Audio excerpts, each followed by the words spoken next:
Okay. I'm Fabrizio from Veritas Automata. Nice to This meet you. is a company that is doing trust in automation. So you do control in automation. Yeah. And that's very nice. We are here to discuss about robots in a world that is like AI driven. And I don't really like that because I was born a lot of time ago when robots were just in movies.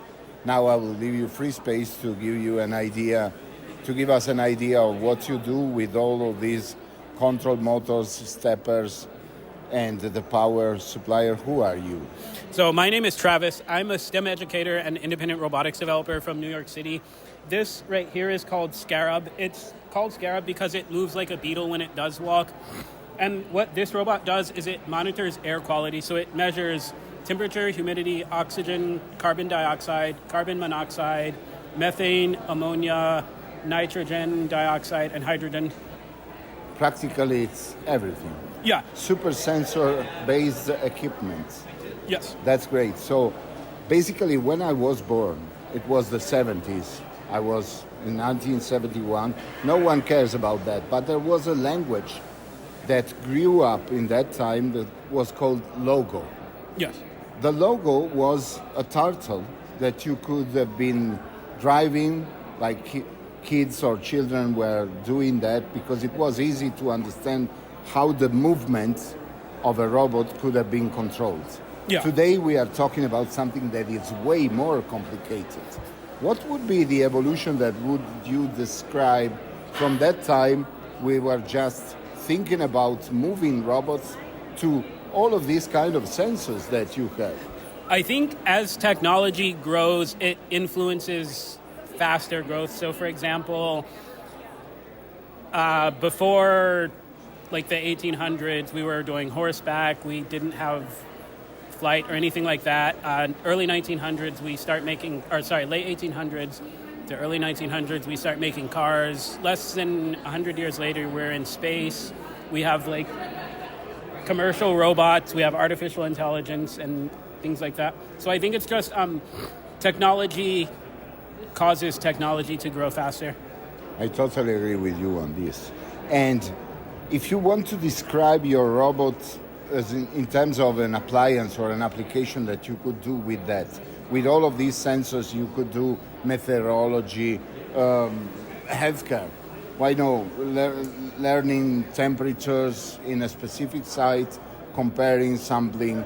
For what are you planning to use it? So actually the temperatures, the air quality monitoring and the sensors and everything was inspired by wildfires and the air changing because of it. So I live in New York City, and in 2023, early June 2023, wildfires in Canada caused so much smoke to go towards New York City that the sky turned red. And then with that kind of made me start thinking about, I wonder what the atmospheric makeup is right now that the sky is red. How poisonous is the air? What if I could measure it? So then I started experimenting with sensors. Originally, I had a handheld sensor array that I would just carry around that would tell me temperature, humidity, oxygen, carbon dioxide, and carbon monoxide. And then I realized that I was also building this robot at the time. And then I realized that, well, I have a robot, so why don't I just put the sensor array into the robot and then use it for measuring air quality? On the technical side, for the components, how did you assemble it? I see there are steppers here, so motors and control motors, but what's inside your boards? So inside it has 3 Arduino boards. There's an Arduino Mega that powers that's for the servos, the legs. There's another Arduino Mega that's for the sensors and for the display screen. And then I have an Arduino Uno for the face and for the pixie camera. So this is a pure Arduino robot. For now, but I am eventually going to put a Raspberry Pi into it to act as a central processor, which will communicate with all the Arduino boards. It is moving sometimes. What is it doing? It has a nice thick nervous. I think it's a little bit of the electrical flow isn't very stable, but I think I need to replace the capacitor that I'm using right now. It's a little old, a little beat up, and I have a better one at home that I just didn't. If you want it to move, you just think about it, or it's not really in your mind yet? Right now, it has a wired remote that I didn't bring because I didn't think I was going to have a power source. But normally the wired remote would be connected to the same Arduino as the servos, and then I could just go forward, turn left, right, or go backwards with it. In terms of energy, how much power does it need to move? A lot. So right now it uses a 6-volt NIMH battery, and then the battery is a little bit small, so if I start moving with it, it maybe will get like 10 minutes before it just powers down. The servos are high torque servos because I wanted something that's going to be able to lift the weight of the body, since the body is made of aluminum and stainless steel. So the servos take a lot of power. They actually take the bulk of the power. Typical. That's practically something that is just, at the first glance, it looks mechanics. And then you think about electronics with all these sensors. Now the question that everyone will do, because it's trendy, I think it's not really important to give artificial intelligence to robots. Yeah. But it could be something that you eventually interface. Have you think in this world that is looking at AI with these large language models, things like that, to drive something like a robot like this with a sort of information that you pre-charge, preload, and then it will be, an example, knowing the specific characteristic of a site where we are putting in, and knowing what to expect from the measurement. So you can tune the resources to save energy, or to do whatever other idea that you can think about. Have you thought about these ideas? Yes, actually, I started researching Skydio, the drone company. They make really big drones that are really good at collecting data, and then I started researching that company a little bit and taking inspiration from the way that they process the data once it's collected. And eventually the next step, once I get back home, back to New York, is I'm going to start working on a companion app for the robot that will allow the robot to send all of the data it uploads to the app itself, and then also send any type of like error that happens with it. So let's say it's walking and one of the servos gets damaged and just like it falls over, then it will send that information to the app that says at X time this servo stopped working. Great. So I will leave you now to show your robot and have a showcase. But basically it's nice to see that you have these ideas that are still something that we were looking in the past. So the first movies that we saw, the robot that was bad, this looks like a normal one. It's not that bad. And I really like him, I mean. Thank you. Do you plan to put here a face? Or? Well, actually it has a face.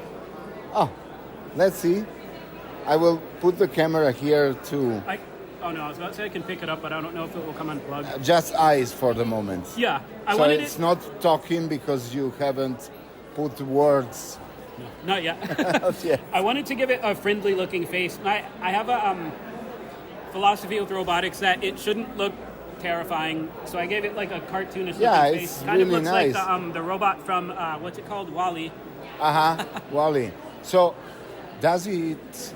or he or she has a name? It's called Scarab. Scarab. Yeah, because its movement its movement is inspired by how beetles walk.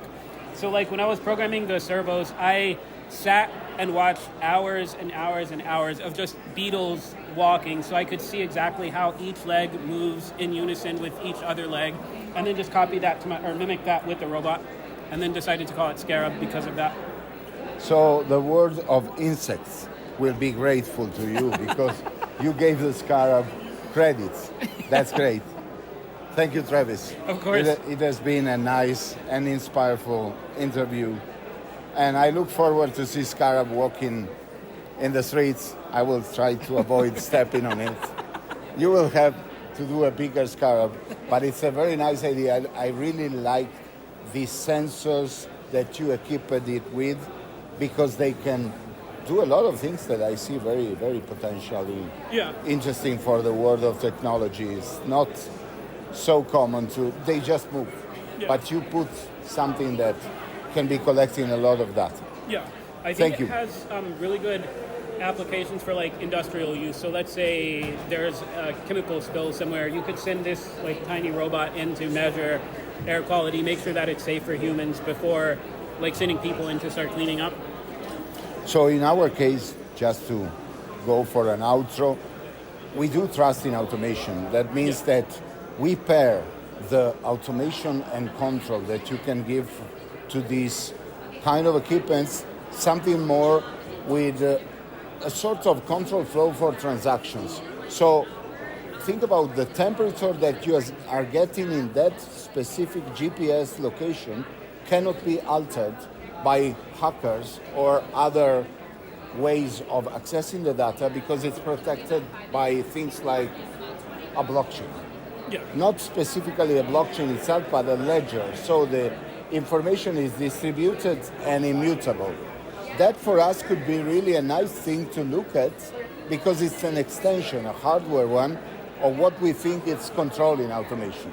So the ability to control the information and to avoid the information to be altered by third parties that could be interested, in example, in not showing the temperature in that place or not showing that the atmosphere was poisoned to kill someone. Your robot will detect it. Our applications will ensure that the detection is consistent. That's the future for us. It is. So we will do something together. Yeah. I look forward to it. Great. Thank you, Travis. Of course. Bye.